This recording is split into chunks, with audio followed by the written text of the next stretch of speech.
கருவூலம் இப்படி ஒவ்வொரு கருவூலமாக அந்த இடம் முன்னாடி இருந்திருக்கு. அப்படி இந்த மருகால் தலைப்பட்டுங்கிற இடத்துல இருந்து முன்னாடி சுசீந்திரம், அதாவது மக்கள்மார் சந்திப்பு அப்படின்னு சொல்லி ஒண்ணு சொல்லுவாங்க. நீங்க கேள்விப்பட்டிருப்பீங்க. சுசீந்திரம் மார்கழி திருவிழால ஒரு திருவிழா மக்கள்மார் சந்திப்பு.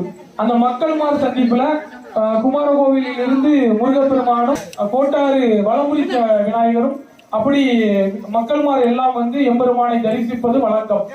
ஆனா அதனுடைய காரணம் எப்படி நடந்துச்சு அப்படின்னு கேட்டீங்கன்னா யாருக்குமே தெரியாது. ஒரு வழிபாடு, ஒரு இந்து சமயம் சார்ந்த ஒரு வழிபாடு மூட நம்பிக்கை என்று ஒதுக்கி விடாமல் அந்த காலத்துல ஒவ்வொரு விஷயமும் ஒவ்வொரு காரணத்தோடு செஞ்சிருக்காங்க. அது தெரியாதனாலதான் நம்மளை எல்லாருமே இன்னைக்கு வரைக்கும் தாத்துட்டு இருக்காங்க.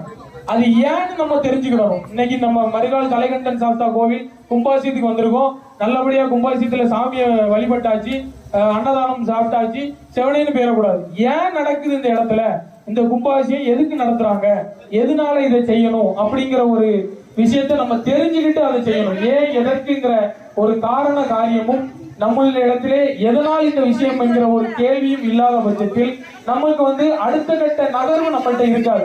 அதனால மட்டும்தான் சனாதன தர்மம் என்று சொல்லக்கூடிய இந்த இந்து தர்மத்தில் பல்வேறு இடத்துல இருந்து தாக்குதல் வருவதற்கு காரணம் நம்மளுடைய அடுத்த கட்டம் யாராவது ஒன்று கேட்டால் அதை எடுத்து சொல்லக்கூடிய தன்மை நம்மளுக்கு. சிவபெருமானுக்கு மக்கள்மார்னு சொல்லக்கூடியது முருகப்பெருமானும் விநாயகரும், அது எல்லாரும் தெரிஞ்ச விஷயம். அது ஏன் அந்த மூணாம் திருவிழாவுக்கு மக்கள்மார் சந்திக்க வரணும்? சுசீந்திரம் கோவில் அதே விநாயகர் சந்நிதி இருக்கு, அதே முருகப்பெருமானுடைய சந்நிதியும் இருக்கு. அந்த மக்கள்மார் அவங்க அன்னைக்கே சந்திச்சுதான் இருப்பாரு, எப்பவுமே தன்னுடைய பக்கத்துல வச்சிருக்காரு. ஏன் அந்த திருவிழா நடத்துறாங்க, ஏன் அந்த இடத்துல அந்த மக்கள்மார் சந்திப்பு அப்படிங்கிற ஒரு விஷயத்த நடத்துறாங்க, அதை தெரிஞ்சுக்கணும்.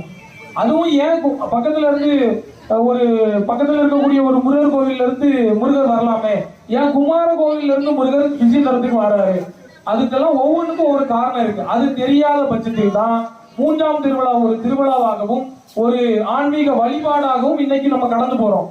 அதனுடைய உள் விஷயம் தெரிஞ்சுட்டுன்னா 4 பேருக்கு நம்ம சொல்லிடலாம், சும்மா ஒன்றும் சுசீந்திரத்துல மூன்றாம் திருவிழா நடக்கல, அதுக்கு இப்படி ஒரு காரணம் இருக்குங்கிறதை நம்ம சொல்லலாம்.